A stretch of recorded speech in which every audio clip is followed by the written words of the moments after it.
Ara na ginang malang pagkwa mo yan, di kaya mabasa. Sa basa ka gini mo yung mabasa ka. Hoy, namin na yung basa kay para pasabaw. Amo na ganit, pero may ara man yung hindi mahilig sa sabaw. Amo na nga, hindi kaya magpalaligo kay nahadlo ka sa basa. Ti. Why man may nagaka-deadball sa wala ligo? Wala ka lang kabalo. May na-deadball pag gani sa ngala kaligo. Mayo, wala ka lang kabalo. Di pati. Gani, amo na nga. Arikis, dinding arikis nga flawless gani ni katama oh. Nabuhan ka na sa mga arikis kay. Kati-kate?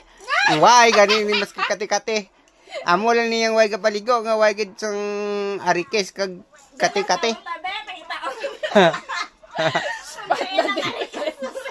Spot the difference of arikis be?